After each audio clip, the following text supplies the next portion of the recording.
Bonjour à tous, aujourd'hui nous allons voir la notion de produit en croix dans le chapitre sur les proportionnalités pour le niveau 5e.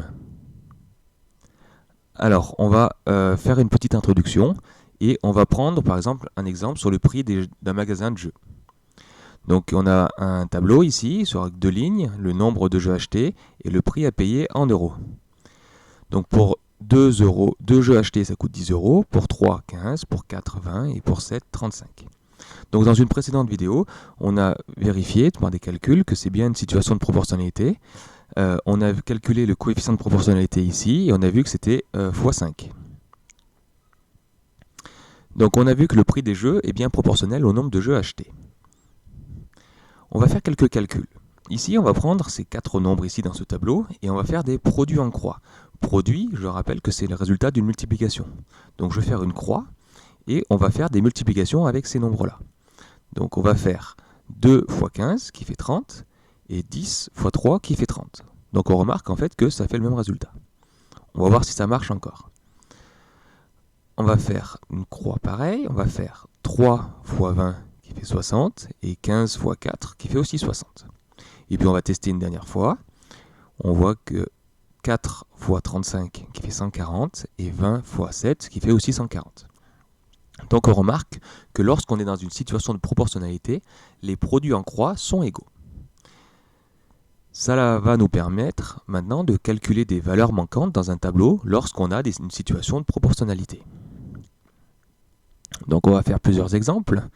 Donc le premier est assez détaillé et le deuxième on ira un peu plus vite.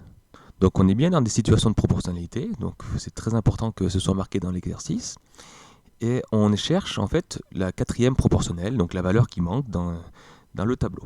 Donc ici, on pourrait facilement le faire avec le coefficient de proportionnalité, mais le but, c'est d'essayer de le faire avec cette notion de produit en croix. Donc on cherche la valeur qui est ici, donc on va faire des produits en croix. On a vu tout à l'heure que les deux résultats des produits en croix sont égaux. Ça veut dire que 6 fois 5, ça va être égal à 2 fois ce qu'on cherche, le point d'interrogation. Donc 6 fois 5, ça fait 30, et 30, c'est égal à 2 fois quelque chose.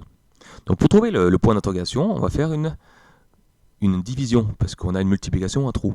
2 fois quelque chose égale 30, donc on va faire 30 divisé par 2, et qui fait 15.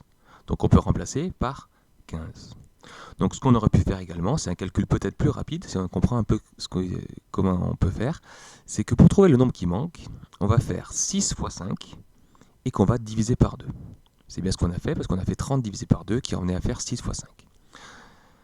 Donc on verra comment on peut le faire avec deux autres exemples directement. Donc 6 fois 5 divisé par 2 et qui fait 15. Comme ça, on a trouvé directement le résultat qui manque.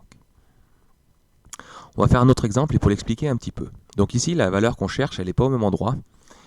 Et donc, on va essayer de faire le même principe pour trouver le nombre manquant. Donc on va faire donc un produit en croix. Donc pour faire le produit en croix, on va déjà regarder en fait la croix qui est entière, où il y a les nombres qu'on connaît très bien. Ici, c'est 3 et 12. Donc ce qu'on va faire, c'est 3 fois 12. Et ensuite, avec l'autre croix, on va diviser par 8 qui est tout seul. Donc en faisant 3 fois 12 divisé par 8, on obtient 4,5. Donc on peut donc le remplacer par 4,5. Un autre exemple, ici, on a pareil, on cherche cette valeur ici. Donc on repère déjà les deux nombres que l'on connaît dans la croix. C'est 15 et 7. Donc on va faire 15 fois 7 et on va diviser par 25. Ça nous fait 4,2. Ainsi, on a trouvé rapidement le nombre manquant. Alors on va le faire dans un tableau un peu plus grand.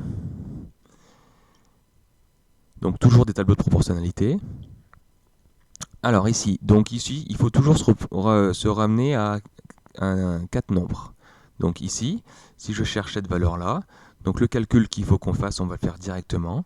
C'est donc 3 fois 12 divisé par 5. Et qui fait 7,2. Ensuite, pour trouver le nombre à droite qui manque, on va prendre un autre couple, ici.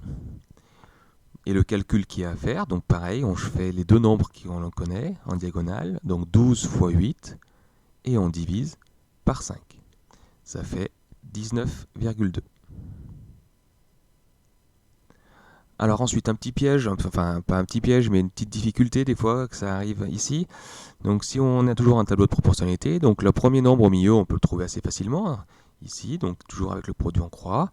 Donc on fait 45 fois 35 divisé par 25 et on obtient 63. Donc on peut le remplacer par 63.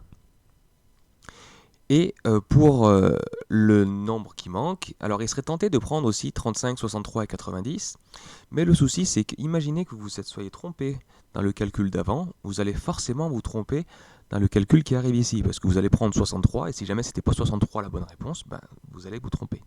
Donc je ne le conseille pas forcément, donc on va l'oublier, et on va se servir plutôt de nombres du départ. Donc on oublie en fait ce qui est au milieu. Donc on peut toujours faire aussi le produit en croix. Donc le calcul qu'il faut faire ici, c'est donc 25 fois 90, et on divise par 45, qui est tout seul, et ça nous fait 50. On aurait pu le voir aussi différemment, on aurait plein de façons de le faire. Il y a plein de calculs pour trouver cette valeur-là. Donc on trouve bien 50.